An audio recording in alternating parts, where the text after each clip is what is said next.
E os ministros do Supremo Tribunal Federal analisam que a graça dada pelo presidente Jair Bolsonaro ao deputado federal Daniel Silveira não deveria ser suspensa agora e pensam em decidir sobre o decreto quando a tensão entre os poderes se amenizar.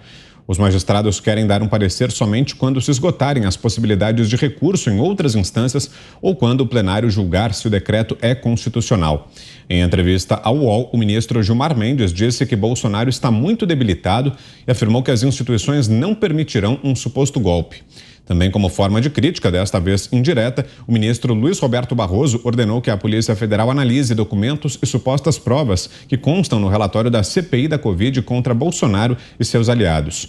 O magistrado alegou uma necessidade de análise mais precisa das supostas provas colhidas pelos parlamentares e ainda citou uma dificuldade da PGR em se aprofundar no caso.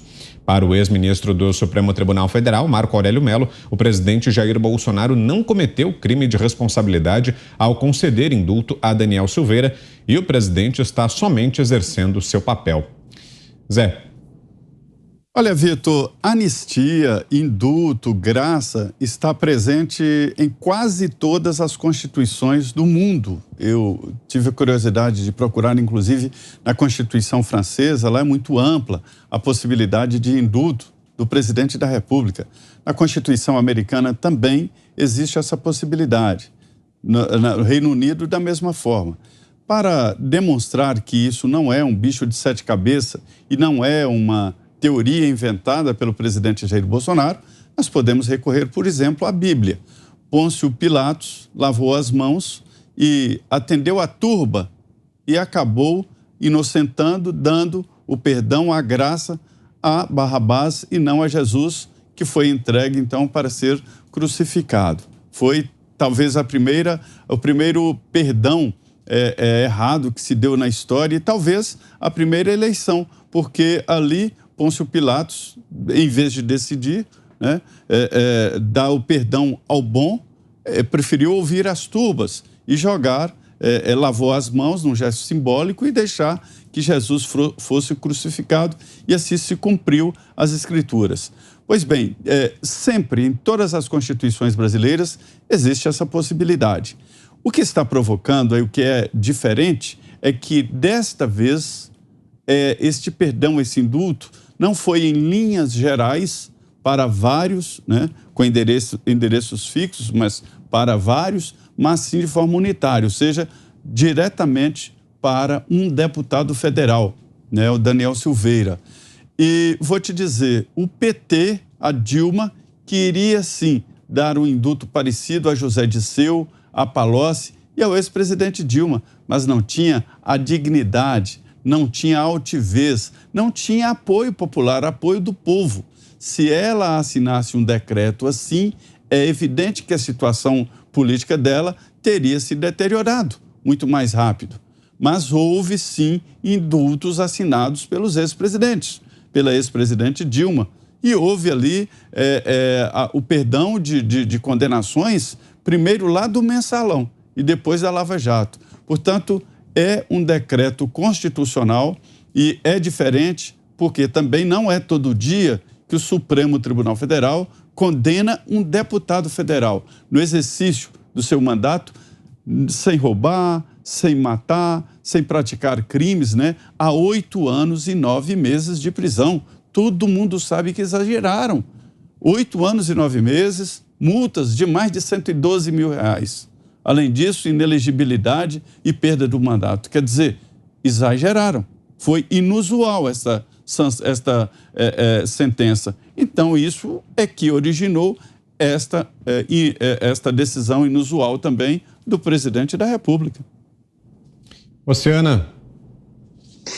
Bom, o Zé mencionou aí, né, a Constituição americana, e a Constituição americana ela é inclusive mencionada pelo próprio Alexandre de Moraes naquela ADI 5874, né, que julgou exatamente os indultos do então presidente Michel Temer. Aí um pequeno parênteses, nós poderíamos fazer a lista, né, do ex-presidente Michel Temer, dos indultos, né, de quem realmente ganhou a liberdade com os indultos do ex-presidente Michel Temer, indultos que foram defendidos como absolutamente constitucionais pelo plenário do STF e de maneira muito enfática exatamente pelo ministro Alexandre de Moraes. Nós mostramos aqui o vídeo a semana passada.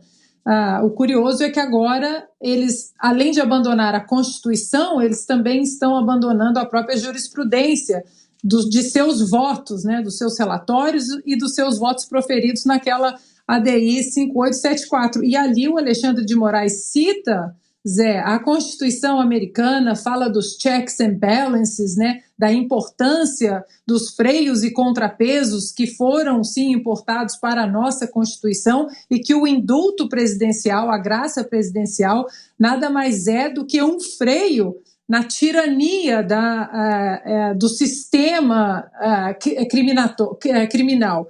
Então, agora parece que apagaram tudo, rasgaram a Constituição, rasgaram seus votos. Agora, eu estava lendo aqui, eles falam que Bolsonaro debilitado. Então, o convite para que eles saiam às ruas, para a gente fazer um pequeno teste de quem realmente está debilitado, se é a instituição, o Poder Executivo, ou se é a instituição, o STF, através dessa composição aí completamente inconstitucional, né? A palavra é essa.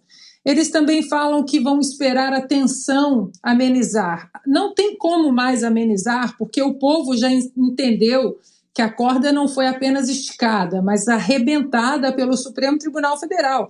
A tensão pode até amenizar entre as instituições, mas o povo não aguenta mais e sabe muito bem que não tem que amenizar no sentido nada violento, mas que não tem mais que amenizar. Nós temos que continuar cobrando, sim, de maneira enfática, o respeito à nossa Constituição. Depois eles falam em outras instâncias. O doutor Paulo Faria, até na sessão do plenário, lá na última quarta-feira, ele fala, é a última instância aqui, e nós estamos diante da última instância, onde a vítima é também o julgador. Isso, só esse fato deveria cancelar, né, esse julgamento. E para finalizar, Vitor, eles falam também em suposto golpe. Olha, ministros, parem com essa ladainha, suposto golpe, salvar a democracia, extrema-direita. Ninguém acredita mais nessa ladainha. Parem com isso, parem de atrapalhar o caminho do Brasil, façam o que vocês têm que fazer, uma única coisa, seguir a Constituição. Não é possível que é tão difícil assim abrir um livro e seguir o que está ali. Você, Cris, temos 3 minutos. É muito impressionante, né? Agora, um ex-ministro, Marco Aurélio Mello, aquele mesmo que declarou, que definiu, né, apelidou como o inquérito do fim do mundo, esse inquérito que acabou levando Daniel Silveira a uma condenação absurdamente alta, ele tenha hoje dito que Bolsonaro não cometeu crime de responsabilidade ao conceder indulto e que ele está somente exercendo seu papel. Um ex-ministro ter que vir a público, e essa declaração foi dada no Jornal da Manhã, eu estava ao vivo aqui na Jovem Pan quando ele falou isso, para dizer o que os atuais ministros parecem não saber ou fingem não saber. É óbvio que Bolsonaro está no seu papel e está exercendo com responsabilidade a sua livre prerrogativa de dar um indulto, uma graça presidencial, se assim o desejar. E está escrito lá na Constituição, não precisa ser especialista em nada para entender o que está escrito na Constituição, e isso é bom frisar. A Constituição ela foi escrita para qualquer brasileiro entender, ainda que tenha uma linguagem jurídica ali um pouco rebuscada,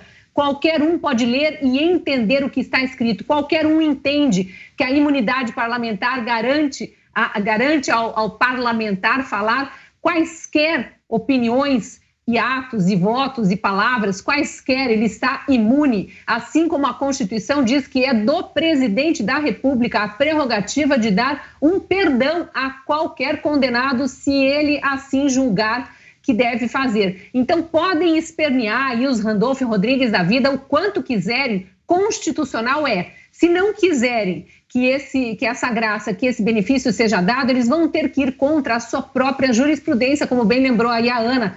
Rolaram na internet nos últimos dias aí inúmeros votos desses mesmos ministros que ainda estão na corte em análise de outras ações, né, impetradas por outros partidos, quando outros presidentes concederam outros indultos e graças a outros condenados, e eles disseram que é prerrogativa do presidente e que a Constituição garante isso. Então, não pode haver qualquer malabarismo aí para tentar dar um duplo carpado e reverter o que a Constituição diz. Se eles fizerem, eles vão estar mais uma vez fazendo o que a gente sabe que eles adoram fazer, que é ignorar a Constituição ou tentar reescrever a Constituição como se legisladores fossem. Não são. São juízes, eles pertencem a outro poder, e a Constituição, que nem sempre eles respeitam, mas deveriam respeitar, diz muito claramente lá nos princípios fundamentais que os poderes são independentes e harmônicos. E por isso que existe aquele artigo 142 lá que tanta gente lembra toda hora, que em caso de desarmonia entre os poderes e de um avanço de um poder sobre o outro, que é o que a gente parece estar vendo aí reiteradamente, aí sim as Forças Armadas podem intervir como se fosse quase um quarto poder independente, porque aí elas teriam que entrar com a força das armas, como o próprio nome diz, para dizer respeite-se a Constituição, colocar de novo todo mundo no seu devido lugar. A gente não quer que chegue nesse ponto, obviamente, embora alguns brasileiros mais irritados venham lembrando desse artigo há muito tempo, mas juristas de renome, aí vou citar apenas dois, Ives Gandra Martins e Modesto Carvalhosa, nos últimos dias deram declarações lembrando desse artigo e lembrando que se o Supremo agora resolver ir contra a sua própria jurisprudência, as Forças Armadas vão precisar se pronunciar. Boa, valeu, Cris. E antes de seguirmos, um recado. Siga o perfil da Jovem Pan no Twitter, hein? É o @JovemPanNews. Estamos perto da marca de 1 milhão de seguidores. Augusto Nunes, diga, Augusto. Bom, o Bolsonaro está debilitado, segundo o Gilmar Mendes. Imagine se estivesse fortalecido, né? Ele é aclamado por onde passa. O Gilmar Mendes não pode passear nem em Portugal, né? Tem aqueles vídeos mostrando a popularidade dele em Portugal. Ele aparece na rua, é perseguido. Bom, a tensão só será abrandada quando o Supremo começar a cumprir a Constituição. Só. Apenas isso. É o Supremo o responsável pela insegurança jurídica do Brasil. Hoje é o Supremo que todo dia submete a Constituição a uma sessão de tortura selvagem. Sessão selvagem, todo dia. Como eles fizeram nesse julgamento. Tentam fazer desse caso. Pois bem, o decreto, eles dizem que vão examinar se o decreto é constitucional. É claro que é. Claro que é, basta ler a Constituição. Agora, inconstitucional é a prisão de um deputado que se valeu do direito de emitir quaisquer opiniões, como lembrou a Cris. É isso aí. Inconstitucional é o ministro se transformar simultaneamente em vítima e julgador de um crime que não ocorreu. Isso é inconstitucional. Inconstitucional é o Supremo agir como cabo eleitoral de um candidato. Então, desta vez, isso que a Cris falou é uma possibilidade muito próxima. O Ives Gandra explica ali, tranquilo. Se eles ousarem declarar inconstitucional o indulto, que é constitucional, haverá uma crise, um impasse institucional que, segundo o artigo 112, é decidido pelas Forças Armadas. Simples assim.